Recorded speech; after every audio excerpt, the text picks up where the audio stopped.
Hello, everyone.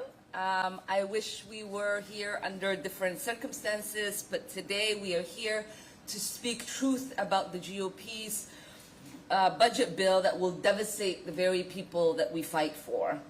The bill Republicans passed is the most harmful, immoral budget we have seen in modern American history. It is a direct assault on working families in Minnesota and across this country.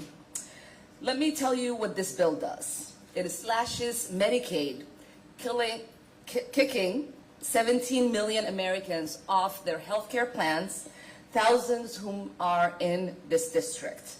This bill rips $186 billion from SNAP. That's food off the tables of our seniors, of children, and single mothers.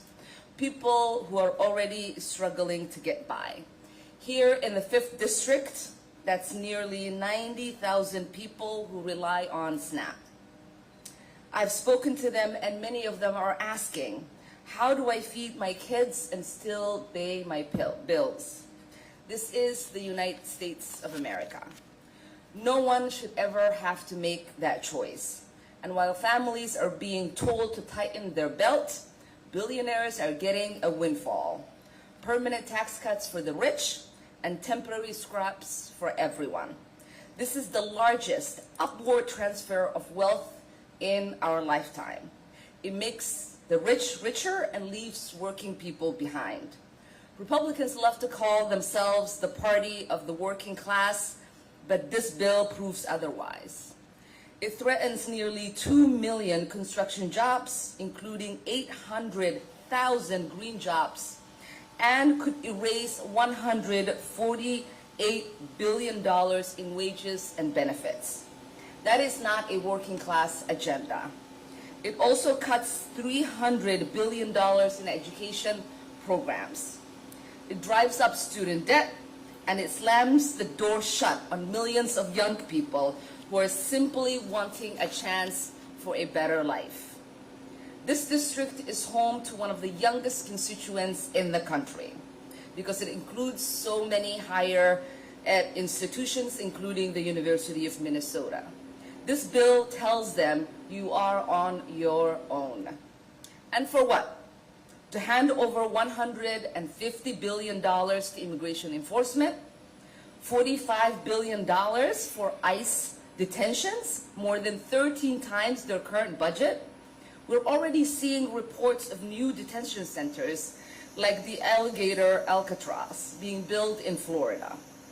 We are being told again and again that we can't afford universal health care, quality education, or university school meals. But somehow, we can always afford another detention center, another dollar for a war, another dollar for prisons, and tax cuts for the rich. The American people do not want this bill. But Republicans rammed it through in the darkness anyway because they know that this bill will not stand up to scrutiny, so they hid it from the public. And here's the kicker. They delay most of the cuts until 2027. I wonder why. Why? Because they know just how unpopular this bill is. Because we have seen what happens when the powerful put profits over people. But we've also seen what happens when working people, immigrants, students, parents, work together as neighbors and refuse to be ignored. That's the spirit of Minnesota's 5th District. We do have people power, and we're going to keep fighting for a country that invests in its children, that feeds families, and expands opportunities. Thank you all for helping us spread this message. And next, I want to introduce my friend, the incredible Commissioner Irene Fernando.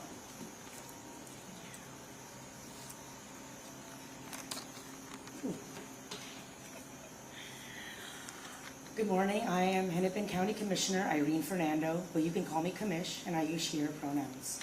I'm the youngest woman to ever be elected to the Hennepin County Board. I'm the first Filipino-American elected in the state of Minnesota, and I'm our first board chair of color in our 173-year history. I am a proud kid of immigrants, and I'm proud to be here on behalf of the county because counties are the caregivers of the government, and this bill slashes and decimates our ability to achieve our mission on behalf of the very people that we are dedicated to serve. I'm here to speak about two specific aspects of this bill: SNAP, or Supplemental Nutrition Assistance Program, and Medicaid. First on SNAP. This is about food. I want to be clear, this is about food. Every day, throughout the day, we must nourish our bodies, our minds, and our imagination to fight against this obscenely deplorable leadership.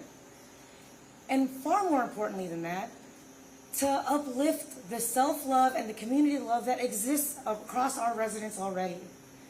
SNAP is about food. We are cutting food to add a few more zeros to the end of a number with a lot of zeros for like a fraction of people. The county plays a role in SNAP because 143,000 people, 1 in 9 residents every day, utilizes this necessary, long-standing, not previously controversial policy choice. Because bipartisan in the ag bill, we collectively decided that food did not have to be a political issue.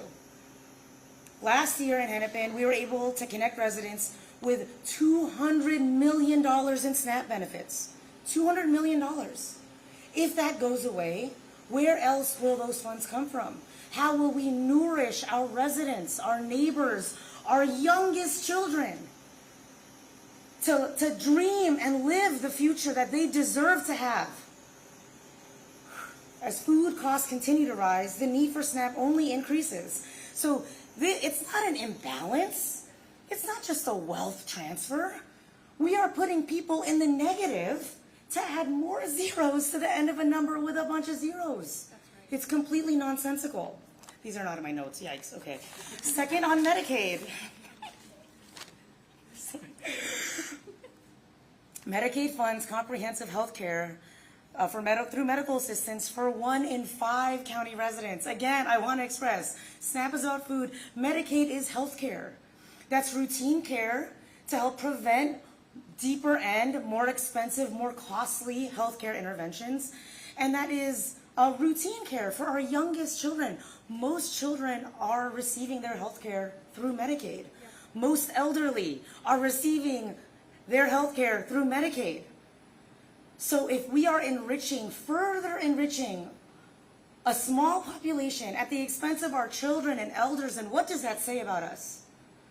What does that say about us collectively? And so I'm beyond grateful to Congresswoman Omar, all the elected officials here, far more importantly to the providers who are here, who are working day in and day out directly with residents in a time of fear and constructed chaos. Intentional, constructed chaos that we do not consent to. We will come together and join our voices to fight for elders and people with disabilities to receive the health care they need, to receive the behavioral health supports for over 30,000 residents in Hennepin County. It is not just an investment in the service, it is an investment in people's lives. We are talking about the basic human dignity inherent in a person, regardless of where they were born, who they love, how much money is in their bank, or what papers they may or may not have. Value comes from inherent humanity, and that is why we are here together today, because of the inherent shared humanity among each of us, not just here in the wonderful 5th District where I call home, but across the country, because it is only through collection together that we will move forward through this time period. And with that, I am grateful to get to introduce Senator Omar Fateh. Thank you so much, Commissioner, and I want to say thank you to our Congresswoman for putting this together, even though she placed me after Commissioner Fernando, who's hard to follow. So thank you so much. My name is Senator Omar Fateh. I'm the state senator representing Southside Minneapolis, District 62, and I also serve as the chair of the Senate Higher Education Committee. I'm here today to speak on some of the horrific impacts that Trump's once called Big Beautiful Bill will unfortunately have on college affordability and access to higher education here in Minnesota. We know that this bill will greatly slash Pell Grants by an average of $3,000 per grant. This will have an outsized impact on the most marginalized in our communities that rely the most on Pell Grants. Students of color, working class students, and students from rural areas will lose their ability to attend colleges and universities as a result of this bill. This will not just impact students here in Minneapolis within the district that I represent, but will have great impact on greater Minnesota students in rural areas, and we know that it will also have greater impacts on college campuses. We worked really hard the last biennium to fight towards increasing enrollment, especially on campuses that have been experiencing decades plus of enrollment declines. We know that there are campuses in red districts and blue districts that are dependent on a thriving college campus, which means that when campus revenue goes down, then that means jobs are lost, jobs that hire locally within communities. That means less spending on local businesses. It will devastate local communities, especially in rural areas. In addition, as announced yesterday in the Star Tribune, the University of Minnesota will be forced to lay off 60 SNAP County educators that are funded by a grant that will abruptly be eliminated. SNAP educators provide vital resources for students to be able to access food and critical nutrition services. This will be extremely destabilizing both for the people losing their jobs suddenly and to students losing this needed service. In closing, the impacts of this bill on higher education in Minnesota cannot be underestimated. We have a lot of work ahead to make sure we can fight back and protect Minnesota students' access to higher education. And with that, I'll pass it off to my colleague, Representative Sidney Jordan.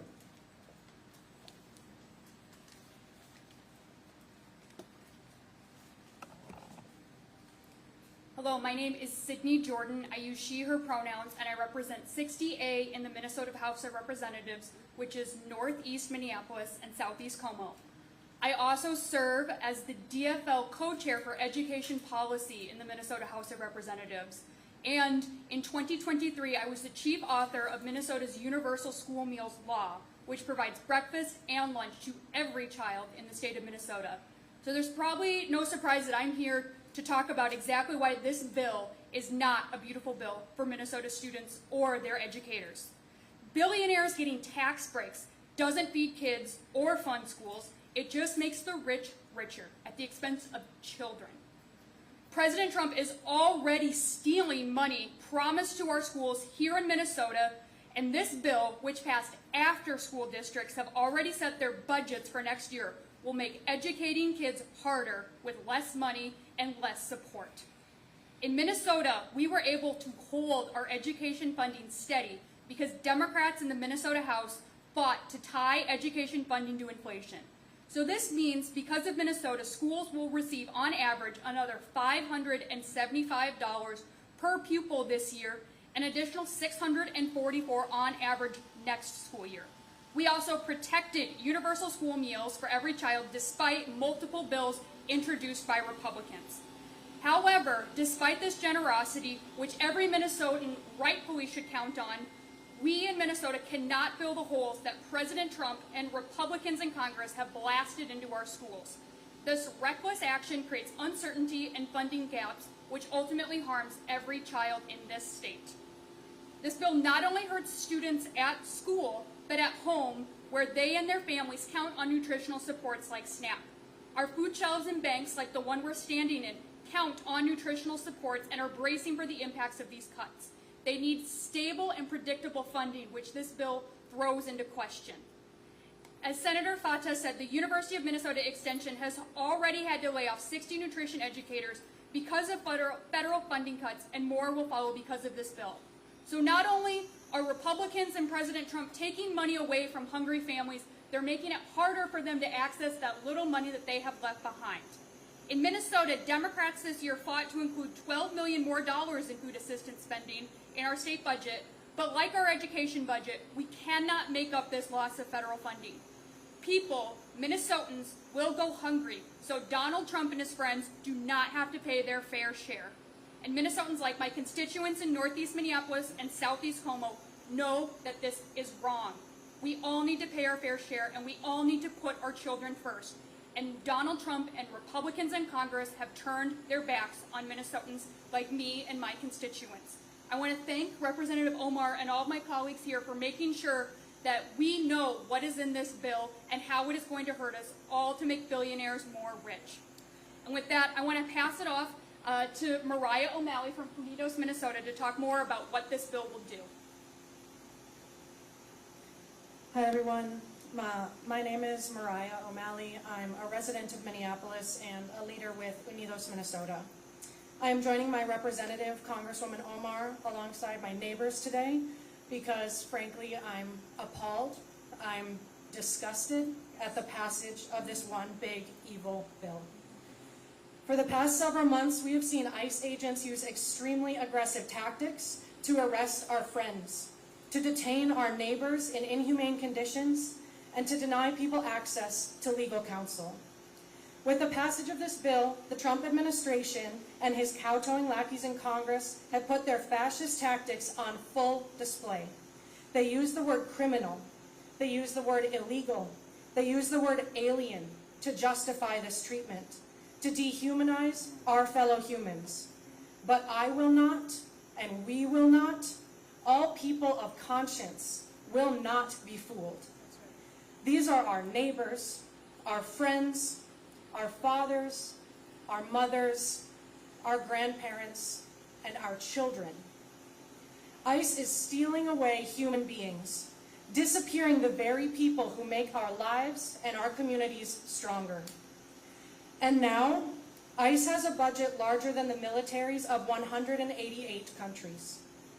Not only does this bill divest much-needed resources from our families and our communities, as you've heard from my colleagues, it recklessly accelerates an already violent and secret police force. This is not just shocking, it's unconscionable. This administration's goal is clear. They will militarize American streets. They aim to sow fear among us. They aim to dominate us. They aim to divide us. And if any person thinks they are safe because they have legal status, or because they are a citizen, or because they were born here, let me be clear, you too are not safe.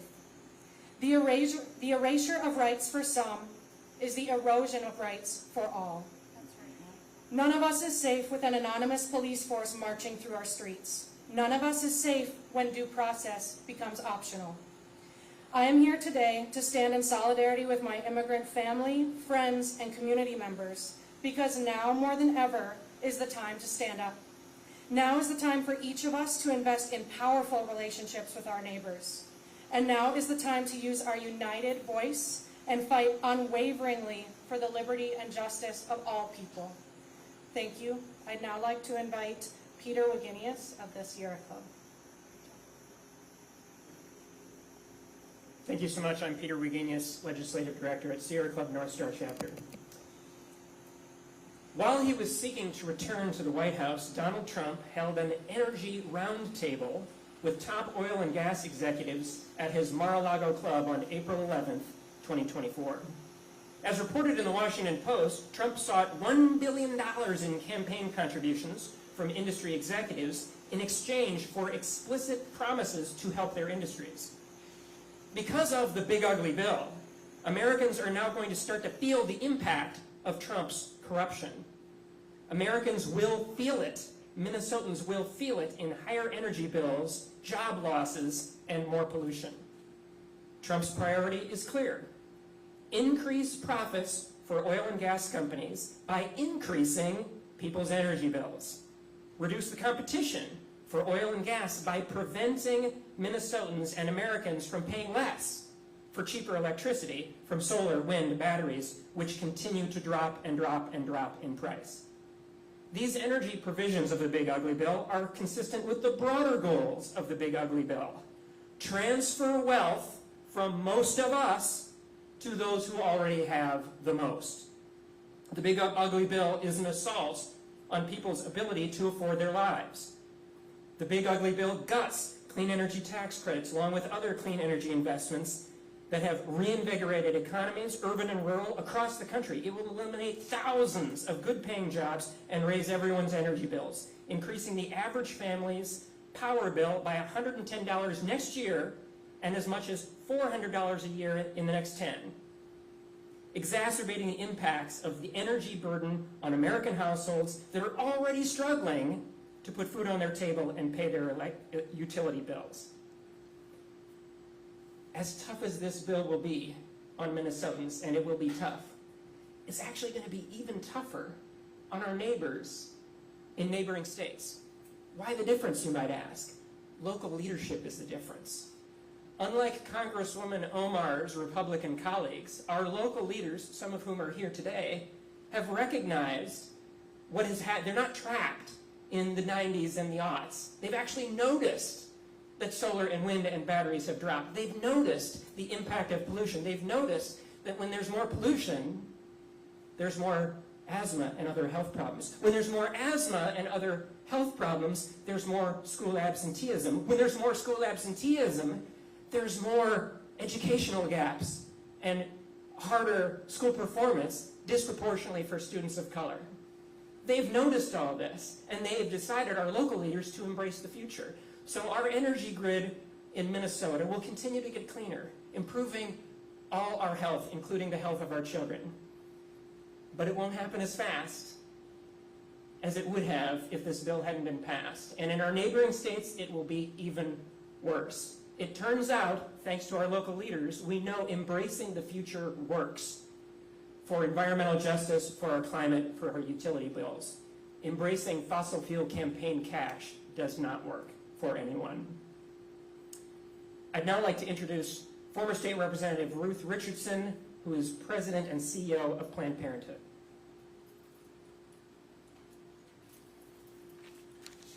Good morning. I'm Ruth Richardson, President and CEO of Planned Parenthood North Central States. When President Trump signed the bill last week, it had an immediate impact on Planned Parenthood patients who rely on Medicaid. The bill blocks patients from using Medicaid funds to pay for our services, including birth control, cancer screenings, annual wellness visits, mental health, STI testing, and treatment. With that action, more than 1 million Americans were stripped of their access to essential and affordable health care at our health centers, including 22,000 Planned Parenthood patients right here in Minnesota. Planned Parenthood is an irreplaceable Medicaid provider. The government should have no place to dictate personal health care decisions, including what provider a patient wants to choose. Here at Planned Parenthood North Central States, more than 30% of our patients rely upon Medicaid, and that was just in 2024. Thanks to Medicaid, they were able to access over 300,000 birth control options, 2,500 long-acting reversible contraception options, 70,000 sexually transmitted infection tests, 1,000 cervical cancer screenings. Patients relied on almost $11 million in Medicaid funds to access that care, and now that resource is gone.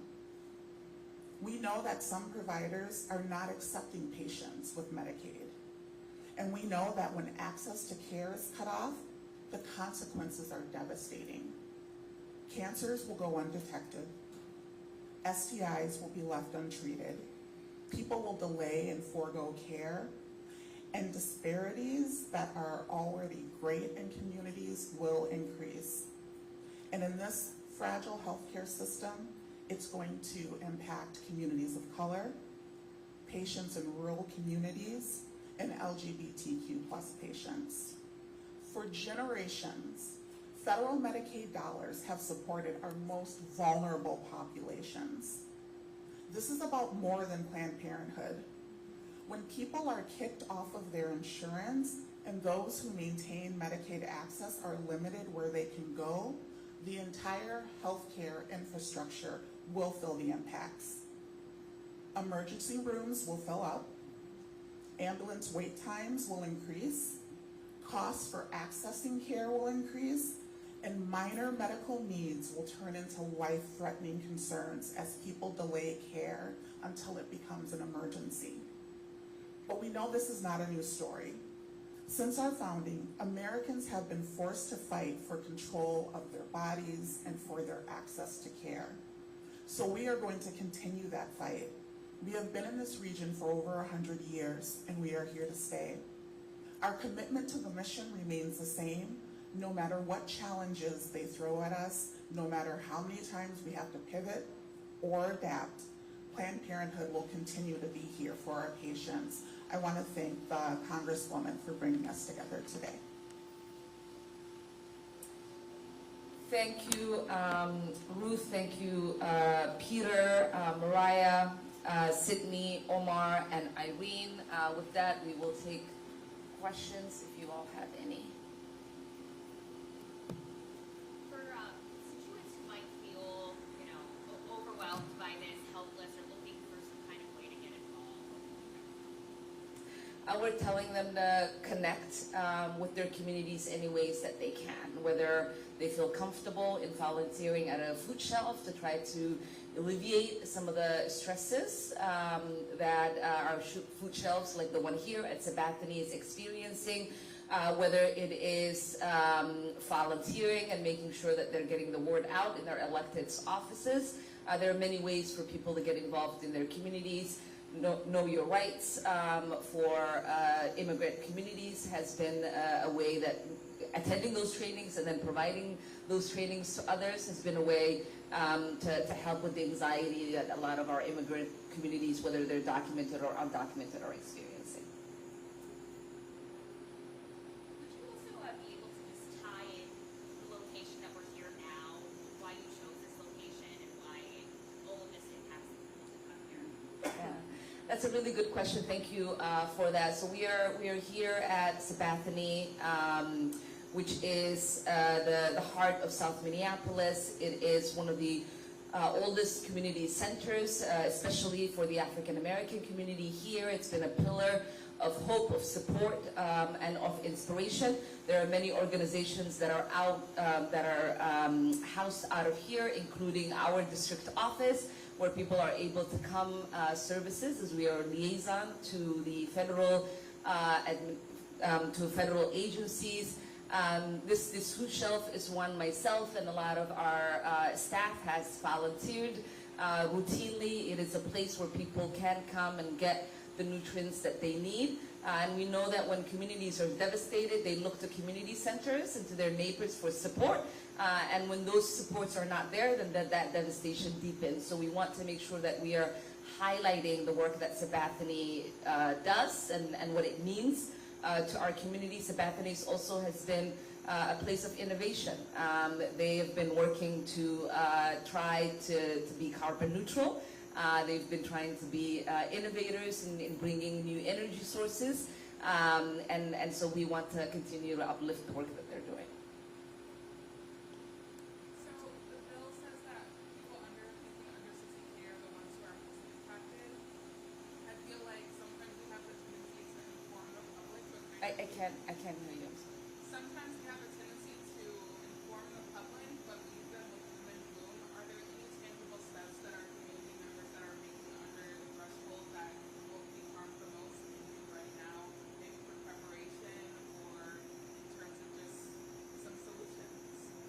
I mean, the reality is if you're a senior on a fixed income and you rely on the SNAP benefits and your Medicaid to help provide healthcare access for you or get that extra meal on the table, there's not anything that you can prepare for, right? And so we understand that this is not going to be one where like there's a contingency plan. Because this devastation is going to be felt by everyone. There's so many people who have their parents who are aging. They're looking to find a nice senior home. And a lot of those nursing homes might close down due to the negligence that this legislation provides in being insightful on what our country actually needs, rather than what the billionaires need in this country.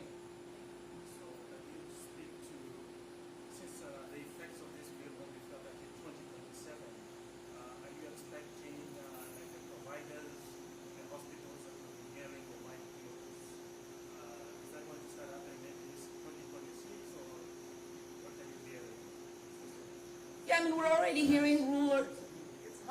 It is a myriad. So Planned Parenthood had to close down a lot of their services in the different, was it 7 states that you serve? 5 states. We're hearing rural hospitals and clinics that are already closed down, many that are already planning. We know that over 375 rural clinics and hospitals are at risk. You know, I'm headed to Tennessee this week to help rally with some of my colleagues. We know that they've already had clinics and hospitals that have closed down. When we did our press conference at HCMC, we talked about how there is a collective. When you take away the healthcare access of so many people who are on the bottom, right? We're talking about seniors, we're talking about children, we're talking about pregnant women who rely on Medicaid, and then you have a hospital like HCMC that is required to provide emergency services. That means people are not going to have that preventive care. They're going to come in when they're sick. Hennepin County Hospital cannot turn them down. So that means the cost is transferred then to those of us who have private insurance. That means our deductibles will go up, and the hospitals might not be able to sustain that for too long. So that means services will start to shut down. We might not be able to get in line to have the appointment that we need when we need it. And ultimately, there are going to be hospitals that are already struggling, whether it's HCMC, North Memorial in our area. And so when those critical hospitals shut down, then it means all of us are impacted. It's not just going to be the poor people that everybody wants to kick in the nose. It's going to be all of us. And that is what we're seeing right now with Texas. We're seeing the flash floods, people who were yippee about services being cut, who were cheering in Doge, who were saying nobody needs the government to help them. You know, you do for yourself. I don't care what you need. I don't want to help you. Now crying, as they should, saying we need support. And that's the thing, I think, as neighbors, as Minnesotans, as Americans, we have to realize all of what the federal government provides is a service for all of us. When we say, you know, our neighbor is lazy and doesn't need this service, it means when that service goes away, then it threatens the service that we get. And so it is about time that we become neighborly and that we fight this enormously devastating plan to make sure that those of us who, you know, do not have $1 million or $1 billion to donate to a presidential candidate are protected. And we only do that when we collectively understand that our destinies are tied together. One more.